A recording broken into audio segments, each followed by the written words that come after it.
예수님이 사역 현장인 갈릴리 가버나움을 떠나서 그가 자라나신 고향 나사렛으로 가셨습니다. 제자들도 예수님과 함께 동행을 하였고요. 방문하신 주간에 안식일이 있어서 그 안식일에 예수님께서 회당에 찾아가셨습니다. 회당 예배를 드리신 것이죠. 회당 예배 자리에서 예수님 말씀을 전하시게 되었는데요. 오늘 예수님의 말씀을 들었던 나사렛 사람들이 예수님을 거부하고 배척하였다라는 내용이 오늘 내용이 되겠습니다. 같은 사건을 다룬 누가복음 4장에 보니까 나사렛 사람들은 예수님을 거부하였을 뿐 아니라 동네가 세워진 절벽 아래로 밀쳐 떨어뜨려 죽이려는 시도까지 하였다라고 기록되어 있습니다. 자, 오늘 말씀을 통해서 우리가 살펴보고자 하는 주제는 편견에 관한 것입니다. 편견. 잠시 뒤에 살펴보겠지만 편견의 대상을 향한 인격적 살인이라 할 수 있습니다. 매우 심각하죠. 또한 편견을 하는 자신을 향해서는 자신의 영혼에 칼질을 하는 것입니다. 그리고 공동체를 향해서는 심각한 해악이 되는 것이 편견의 문제가 되겠습니다. 자, 이 편견을 알아보기 전에 먼저 예수님께서 고향으로 찾아가셨으니 고향 나사렛에 대해서 잠시 살펴보도록 하겠습니다. 나사렛은 가버나움에서 남서쪽으로 약 40마일 정도 떨어진 곳에 위치한 산골 마을입니다. 40마일이면 한 나흘 정도 걸으면 갈 수 있는 거리일 듯 싶습니다. 예수님은 나사렛에서 약 20여 년 동안 사시게 되는데요. 성경은 예수님의 나사렛 생활을 아주 간략하게 몇 장면만을 우리에게 소개를 해주고 있습니다. 예를 들면 누가복음 2장에 보면 예수님이 자라나시면서 강건하여지고 지혜가 자랐다, 이런 표현이 있습니다.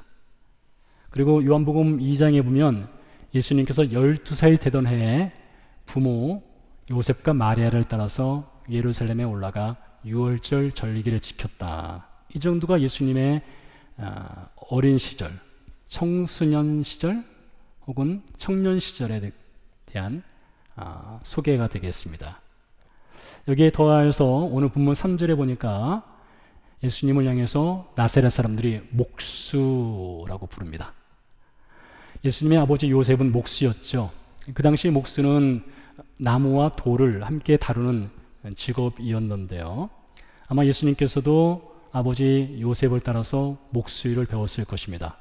예수님 한편 손에는 망치와 다른 편 손에는 톱을 들고 집을 짓거나 어떤 도구를 만드는 그런 평범한 나사렛 생활을 하셨을 것으로 추정을 해볼 수가 있습니다. 그렇게 평범한 나사렛에서의 삶을 사시다가 30세쯤 되었을 때 망치와 톱을 내려놓습니다. 그리고 광야로 들어가서 40일 동안 금식하시죠. 그때를 기점으로 해서 예수님께서 이제 하나님 나라의 사역에 들어가시게 되는데 가버나움으로 가시게 되죠. 가버나움에 가셔서 예수님이 전하신 첫 번째 하나님 나라의 메시지, 그 일성이 회개하라, 천국이 가까이 왔다, 이것이었습니다.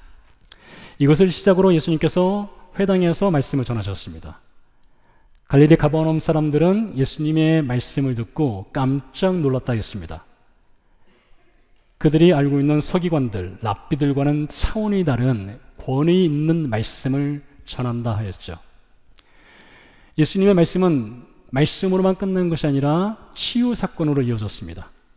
예수님께서 병자를 말씀으로 치유하시고 나병 환자를 치유하시고 귀신을 내어쫓으셨습니다. 심지어 예수님 말씀 한마디에 바람과 바다가 잠잠해지기도 하였습니다. 이런 예수님의 권위 있는 말씀과 권세, 능력은 갈릴리 전 지역으로 퍼지게 되죠. 성경에 보니까 유대 땅에도 예루살렘에도 심지어 이스라엘 경계 밖 두루와 시돈 지역, 요단 동편까지 예수님에 대한 소문이 퍼졌다고 말을 하고 있습니다. 그렇다면 당연히 나사렛 사람들도 예수님에 관한 소문을 충분히 들었을 것으로 생각을 해볼 수가 있겠습니다. 자, 그러던 어느 날 예수님께서 이제 자라나신 고향 나사렛으로 찾아가시게 되는데, 오늘 말씀은 예수님이 찾아가신 나사렛에서 있었던 회당 예배 중에 있었던 사건을 다루고 있습니다. 자, 2절을 읽어보도록 하겠습니다. 안식일이 되어 회당에서 가르치시니, 자, 여기서 끊어보도록 하죠. 나사렛 사람들은 예수님의 탁월한 말씀 전하는 능력과 그 권세에 대한 소문을 듣고 예수님이 나사렛에 오셨을 때에 그분을 게스트 스피커로 초대를 한 것이고 설교해달라고 부탁을 한 것입니다.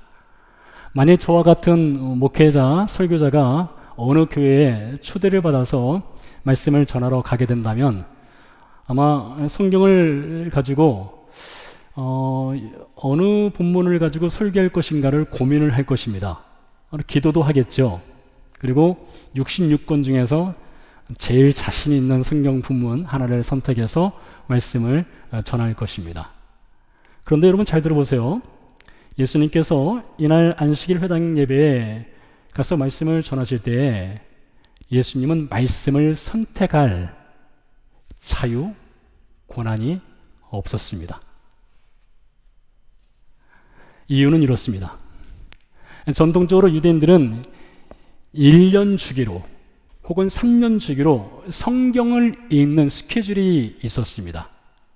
이것은 그 당시에 유대인들이 모두가 다 하는 것이었습니다. 사실 오늘날도 이 성경 읽기 스케줄에 따라서 유대인들은 1년에 한 번 혹은 3년 주기로 성경을 읽는 사이클이 있어요. 안식일이 되면 안식일날 읽어야 될 성경 본문, 그리고 전해야 될 성경 본문이 이미 정해져 있습니다. 이것은 마음대로 바꿀 수 있는 것이 아니에요.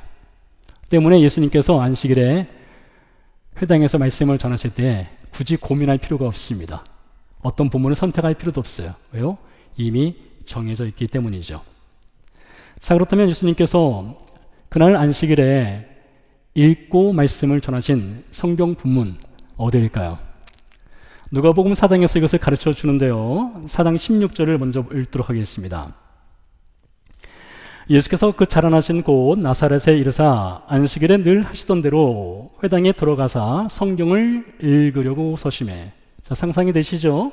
예수님이 나사렛 회당에 들어오셔서 회당 강단에 서신 겁니다. 성경을 읽으려고 섰어요. 자, 17절로 넘어가서 선지자 예사야의 글을 드리거늘, 여기서 끊어보도록 하겠습니다.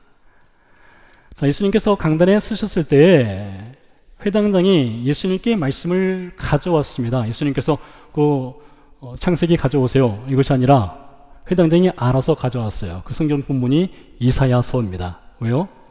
그날은 누가 쓰더라도, 누가 설교를 하더라도 이사야서를 읽도록 정해진 날이기 때문입니다. 이어서 17절을 더 읽어보면 이렇습니다. 선지자의 이사야의 글을 드리거늘 책을 펴서 이렇게 기록된 데를 찾으시니. 자, 구약성경 39권 중 혹은 신구약성경 66권 중에서 제일 긴 성경은 시편입니다. 150편까지 있죠. 두 번째로 챕터가 제일 많은 성경이 이사야서입니다. 그 당시 성경은 이런 책이 아니었습니다. 두루마리로 되어 있었어요. 자, 그래서 회당장이 두루마리 성경을 가져옵니다. 회당에는요, 이 성경을 보관하는 보관함이 있었습니다. 그 보관함이 이 뒤편에 있습니다. 아론 코데시라고 해서 성경을 보관한 함이에요. 그러니까 회당장이 이 성경 보관함을 열어서 두루마리 중에서 이사야서를 가져온 것입니다. 예수님 옆에 갖다 놓았어요. 예수님이 그 성경을 펼쳤습니다. 1장부터 66장까지예요. 거기서 예수님이 선택할 수 있느냐? 아니죠. 그날 읽어야 될 성경 본문을 예수님은 반드시 읽어야 되는 거예요. 그 읽은 본문이 바로 이사야서 61장입니다. 근데 여러분, 이사야서 61장은 매우 중요한 본문이에요. 모든 성경이 다 중요하지만 그 중에서도 특별히 중요한 본문이에요. 왜 그런가 하면 이사야서 61장은 메시아가 오셔서 하실 사역에 관한 내용이 기록되어 있습니다. 참고로요, 예수님 당시에 적어도 유대 사이에 적어도 3명 이상의 가짜 메시아가 활동을 했습니다. 3명 이상의 가짜 메시아, 내가 메시아요, 내가 메시아요 했던 사람들이 있었던 거예요. 우리나라에서는요, 1970년대에 30명 이상의 가짜 메시아가 활동했다는 거 아세요? 30명 이상이요. 요즘은 몇 명인지 모르겠어요. 그래서 가짜 메시아들이 나타나서 내가 메시아다 라고 말하면서 사회적 혼란을 심각하게 야기해 왔습니다. 자, 그런데 이사야서 61장은 누가 메시아인지를 정확하게 판단할 수 있는 근거가 되는 것을 가르쳐 주는 말씀이에요. 이사야서 61장 말씀을 누가복음 4장 18절 19절에서 인용을 하는데, 자, 누가 메시아인가를 들어보세요. 이렇게 기록되어 있습니다. 주의 성령이 내게 임하셨으니 이는 가난한 자에게 복음을 전하게 하시려고 내게 기름을 부으시고 나를 보내사 포로된 자에게 자유를, 눈먼 자에게 다시 보게 함을 전파하며 눌린 자를 자유롭게 하고 주의 은혜의 해를 전파하게 하려 하심이라. 이사야 선자가 장차 오실 메시아가 하실 일, 이것을 기준으로 메시아인지 아닌지를 판단하라 하였습니다. 그 내용을 다시 한번 정리하면 이렇습니다.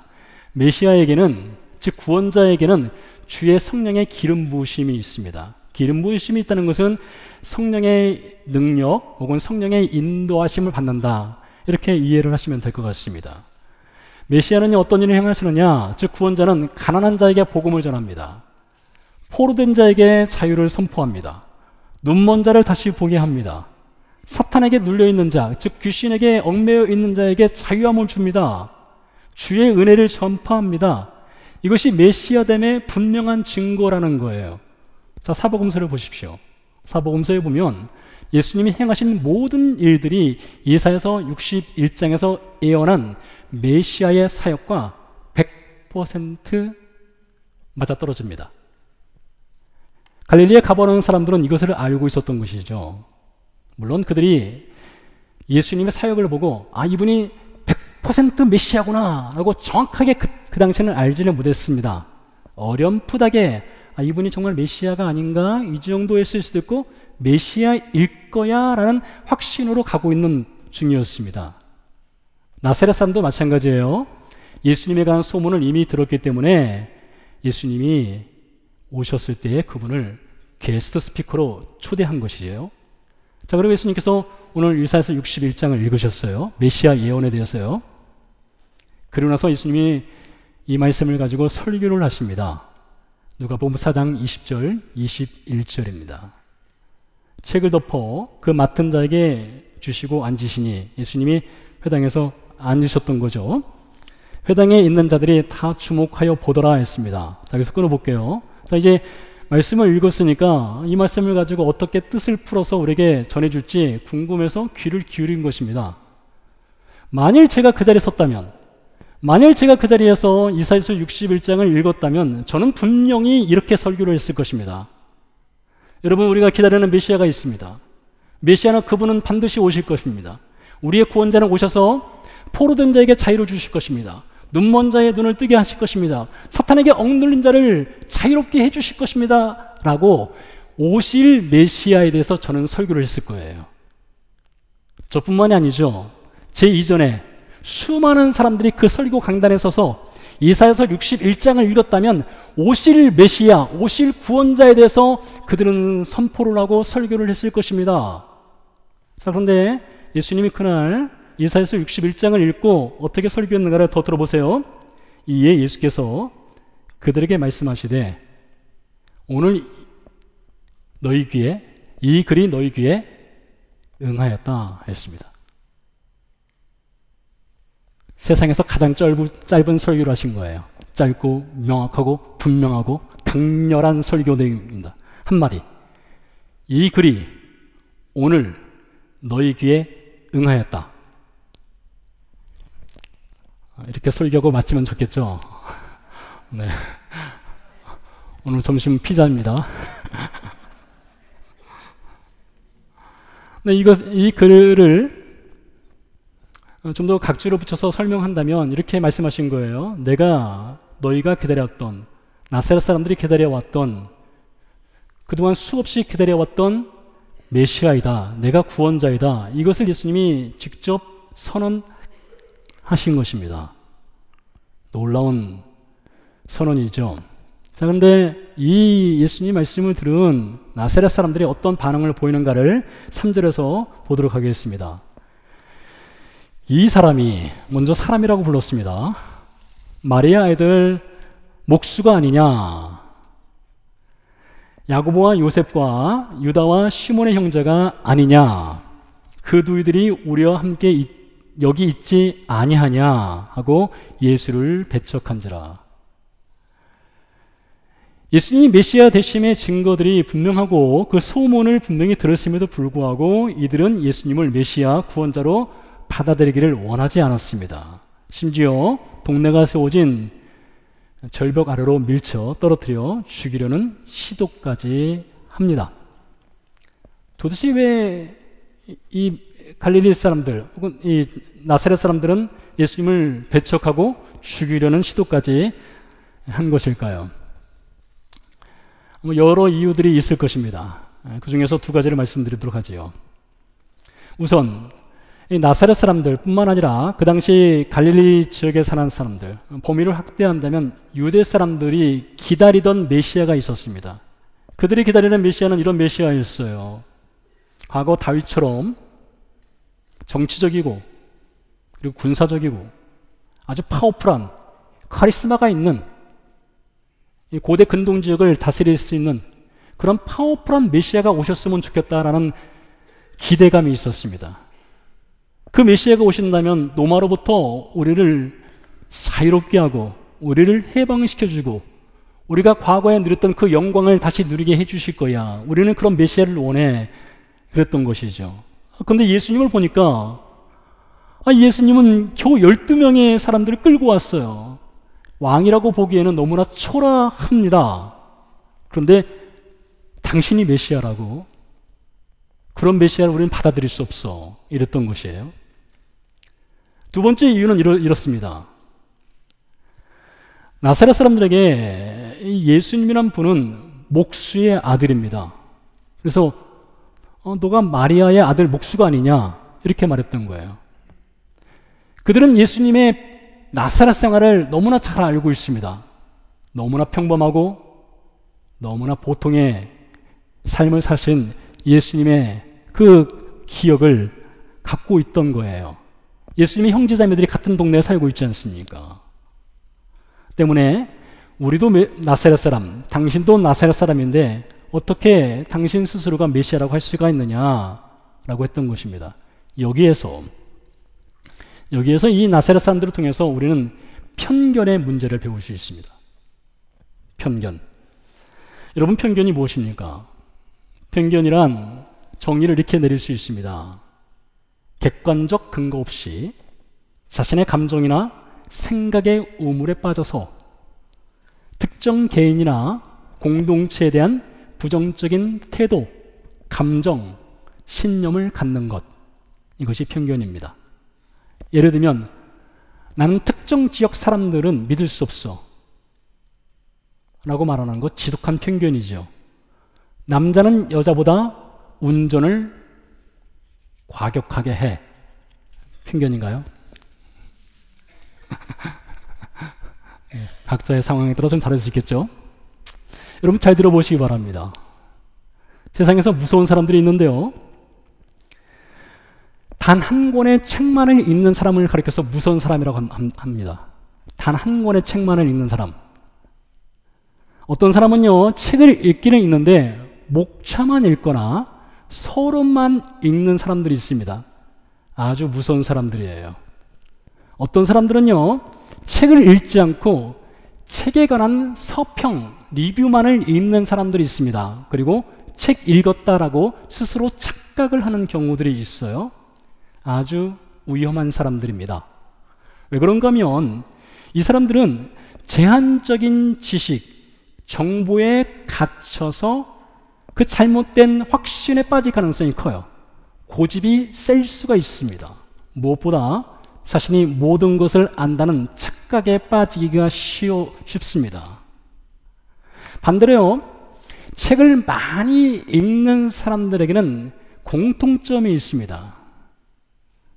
그 공통점은 책을 많이 읽으면 읽을수록 나는 아는 것이 별로 없구나, 그것을 아는 것이에요. 나는 아는 것이 별로 없구나. 여러분, 이것은 겸손이 아닙니다. 겸손이 아니라 냉철하게 건강하게 자기 자신을 정확하게 인식하는 거예요. 사람에 대한 판단도 마찬가지입니다. 어떤 경우에는 우리가 한 번도 만나보지 않았음에도 불구하고 들은 이야기로만 사람을 판단하는 경우가 있습니다. 한두 번 만남으로 그 사람의 인격을 재단하고 견적을 내는 경우도 있어요. 매우 위험한 편견의 사례입니다. 아내가 사골국을 끓이면요, 저와 같은 남편은 매우 겁이 납니다. 앞으로 한 달 정도는 사골국만 먹어야 되는 거 아닌가? 이런 생각을 할 때가 있어요. 집 나가는 것 아닌가? 근데 여러분, 사골국을 끓일 때는 한 번만 끓여서는 맛이 나지 않죠. 사골국은 적어도 여러 시간, 12시간 혹은 그 이상의 시간을 들여서 끓여야 진국이 됩니다. 진한 국물이 우러나오는 것이에요. 사람과 사람 사이의 관계에서도 그렇습니다. 사골국 한 번 끓이듯이 한 번 보고, 한 번 듣고, 한 번 만나고 나서 그 사람을 판단해 버리면 맛없는 사골국과 같은 만남, 관계밖에 되지 않는 거예요. 편견을 가진 사람들은 사골국을 한 번 끓이듯이 사람을 쉽게 판단하고 평가합니다. 근데 성경에도 보니까 그런 경우들이 꽤 많아요. 성경에 보면 편견에 빠졌던 사람들의 경우가 꽤 많습니다. 그 중에 한 사람을 가져와 봤습니다. 바로 나다나엘입니다. 요한복음 1장 사건인데요, 나다나엘의 친구인 빌립이 나다나엘을 찾아와서 이런 말을 합니다. 우리가 나사렛에서 오신 메시아 구원자 예수님을 만났다. 그러자 나다나엘이 바로 이렇게 답을 하죠. 나사렛에서 무슨 선한 것이 날 수 있겠느냐. 여러분, 나다나엘은 예수님이 누구신지, 무슨 일을 행하셨는지, 왜 그분을 메시아라고 부르는지 알아볼 생각도 하지 않았습니다. 다만 예수님이 나사렛 출신이다, 그것 한 가지만을 가지고 예수님을 평가하고 판단하고 편견을 가지게 된 것이에요. 오늘 나사렛 사람들도 마찬가지입니다. 나사렛 사람들은 예수님에 대한 편견이 있었습니다. 그들의 편견은요, 미움을 잉태하였습니다. 미움은 분노를 낳았어요. 분노는요, 인격적 살인과 더불어서 물리적 살인으로 이어질 뻔했습니다. 왜요? 예수님을 붙잡아서 낭떠러지로 밀어 떨어뜨려 죽이려 하였으니까요. 평소 같으면 예수님께서 말씀을 전하신 후에 치유를 행하십니다. 그런데 오늘 말씀해 보니까 몇 사람 외에는 예수님이 더 이상 치유할 수가 없었어요. 어쩌면 땀이 흘려서 나사렛을 떠날 수밖에 없는 그 상황으로 들어가게 된 것입니다. 그러다 보니까 이 나사렛 사람들은 자신들이 갖고 있었던 이 편견의 문제로 인해서 여러 손해를 보았습니다. 먼저 그들은 메시아를 알아보지 못했습니다. 치유가 필요한 사람은 치유받지 못했어요. 나사렛 사람들, 이 공동체에 남겨진 것은 미움과 분노와 편견과 그런 열매들 뿐이었습니다. 여러분, 그래서 이 편견이라는 것이 매우 무서운 것입니다. 그리고 우리는 우리 자신 스스로 돌아봐도 이 편견의 문제에서 그 누구도 사실 자유롭지 못한다는 것을 알고 있습니다. 크고 작은 편견의 문제에 우리는 빠져 살고 있죠. 자, 그렇다면 이 편견의 우물에서 어떻게 하면 우리가 빠져나올 수 있을까요? 먼저 우리는요, 다른 사람에 대한 편견을 갖고 있는 자기 자신을 향해서 분노할 줄 알아야 돼요. 다른 사람을 향해서 분노할 것이 아니라 나 자신을 향해서 분노하고 나 자신을 향해서 저항할 줄 아는 마음의 자세가 필요한 것이에요. 영화 인터스텔라, 여러분 보신 분도 계실 텐데요. 인터스텔라에 보면 아주 유명한 시가 등장합니다. 딜런 토마스의 시인데요. 시의 제목이 이렇습니다. 저 굿나잇 속으로 순순히 들어가지 마세요 입니다. 저 굿나잇, 좋은 밤으로 순순히 들어가지 마세요. 이게 인터스텔라를 이끌고 가는 중심 핵심 내용을 그 시에 담아 놓았는데요. 그 시의 내용은 이런 것이에요. 현실에 순응하지 마라, 현실에 저항해라, 현실을 향해 분노하라, 주어진 것을 그냥 순순히 받아들이지 마라, 이것이에요. 성경에도 같은 얘기를 합니다. 성경도 나 자신의 악함과 본성에 그냥 순순히 그것을 받아들이려 하지 말고 그것에 대해서 저항하라, 이게 성경의 가르침이에요. 예를 들어 볼까요? 마태복음 5장에서 7장에서 우리는 그 나 자신을 향한 저항, 나 자신을 향한 분노, 나의 편견을 빼는 분노와 저항할 것을 마태복음 5장 7장 사이에서 발견할 수 있습니다. 예를 들면 예수님께서 이렇게 말씀하셨습니다. 예수님 시대 당시에 랍비들이 이렇게 가르쳤다고 해요. 원수들을 미워하라 했습니다. 네 원수를 미워하라. 여러분, 세상에서는 당연한 진리 중에 진리일 수 있죠. 근데 예수님이 뭐라고 가르쳤습니까? 이렇게 가르쳤어요. 네 원수를 사랑하라 했습니다. 그게 무엇이에요? 네 자신을 향해서 저항하라 이거예요. 원수를 미워하는 네 자신을 향해서 저항해라. 너 자신을 향해서 분노할 줄 알아라, 이것입니다. 한 걸음 더 들어가서 예수님께서 이렇게 말씀하셨습니다. 너를 박해하는 자를 위해 기도하라 했어요. 네 원수를 사랑하고 너를 박해하는 자를 위해서 기도하라 하셨어요. 우리는 종종요, 타인을 향해서 편견을 가질 만한 합리적이고 설득력 있는 수만 가지 이유를 우리는 만들어낼 수 있습니다. 근데 예수님께서 이렇게 말씀하셨어요. 그 수만 가지 이유를 만들지 말고 편견에 사로잡힌 자신을 향해서 분노할 줄 알고 저항할 줄 아는 명확한 이유, 명확한 방법, 원수를 사랑해라, 박해하는 자를 위해 기도해라, 이렇게 말씀하셨어요. 여러분, 이것이 편견을 깨는 방법입니다. 이렇게 해야 편견의 우물에서 빠져나올 수 있는 거예요. 더불어서요, 우리가 이 편견의 우물에서 빠져나오기 위해서는, 또 자기 저항과 자기 분노를 하기 위해서는요, 편견의 대상이 될 수 있는 사람을 위해서 우리는 기도할 줄 알아야 됩니다. 말씀하셨죠? 박해하는 자를 위해 기도하라 하셨어요. 여러분, 기도하는 것이 사랑하는 것입니다. 어떻게 누구를 사랑하느냐? 기도하는 것이에요. 기도는요, 우리의 완고한 편견을 깨는 강력한 힘이 있습니다. 병원에서 약을 처방받을 때에 보통 1주일에서 2주일치 약을 처방을 해주죠. 여러분, 기도 처방을 받으세요. 누군가를 향해서 편견의 문제가 있으면 여러분 1주일을 기도하세요. 2주일을 기도하세요. 근데 그것이 약이 때로는 효력이 없을 수도 있어요. 잘 나타나지 않을 수 있어요. 그럼 어떻게 합니까? 다시 처방을 받아야 되는 거예요, 약을요. 그와 같이 기도했는데 1주일 기도해도 소용없다, 2주일 기도해도 소용없다. 그럼 어떻게 합니까? 다시 기도 처방을 받으셔야 되는 거예요. 기도 처방을요. 이렇게 편견을 깨는 것은요, 기도 처방을 받고 1주일 기도하고 2주일 기도해도 잘 안 되는 경우가 있어요. 그래서 편견을 깨는 것은 사실 하루아침에 이루어질 수 있는 것이 아닙니다. 그래서 이 편견에 맞서서 자기 저항과 자기 분노와 끊임없는 기도를 하기 위해서는 거기에 무엇이 추가되어야 되느냐? 예수님과 깊은 교제가 필요합니다. 예수님과의 교제가 필요해요. 나사렛에서 무슨 선한 것이 날 수 있겠느냐? 나다나엘이 편견에 사로잡혀 있었습니다.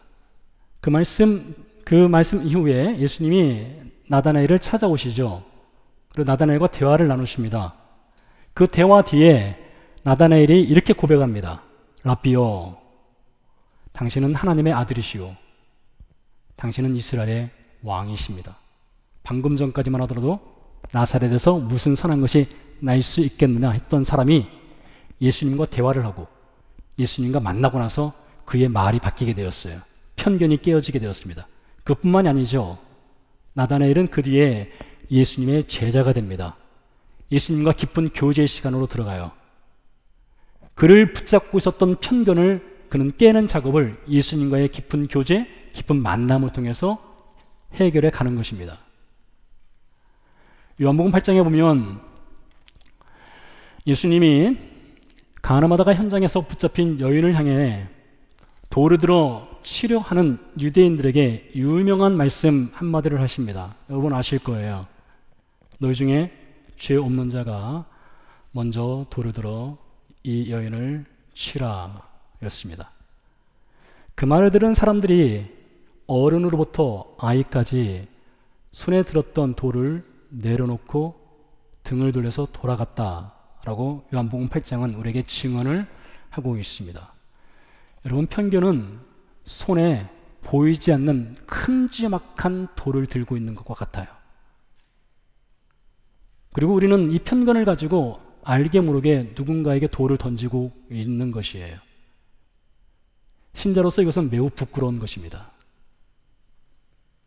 그래서 우리가 이 편견의 돌을 내려놓기 위해서는 우리가 예수님께 우리 자신을 맡길 필요성이 있어요. 예수님의 직업이 무엇입니까? 목수였습니다.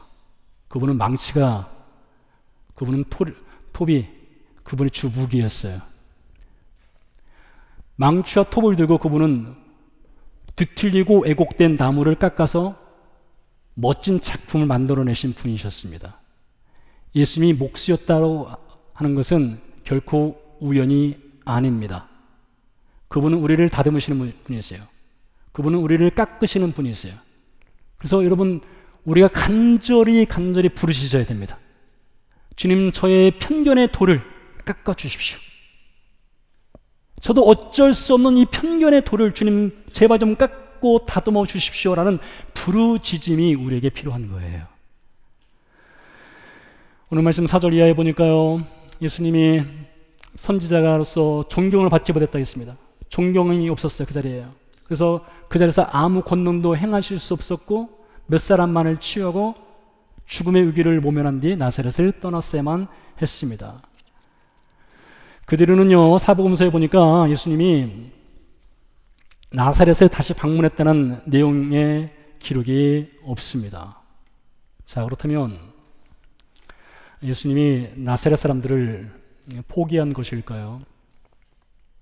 예수님의 기억에 혹은 예수님 제자들의 기억에 각인되어 있는 나사렛 사람들은 메시아인 소문을 듣고 알았음에도 불구하고 예수님을 거절하고 거부하고 배척하고 예수님을 죽이려 했던 사람들, 그렇게만 기억하고 있을까요? 사복음서와 사도행전을 읽어보면 예수님과 예수님의 제자들이 예수에 대해서 이야기할 때에, 예수님 자신에 대해서 혹은 제자들이 예수님에 대해서 이야기할 때에 앞에 따라오는, 형용사처럼 따라오는 단어가 있습니다. 그 단어가 바로 나사렛입니다. 사도행전 3장에 보면 베드로와 요한이 미문에 앉아있던 장애인을 치유할 때 이렇게 말하죠. 은과 금은 내게 없거니와 내게 있는 것으로 너에게 주노니 곧 뭐라고요? 나사렛. 거기 나사렛이 들어가요. 나사렛 예수 그리스도의 이름으로 일어나 걸어라.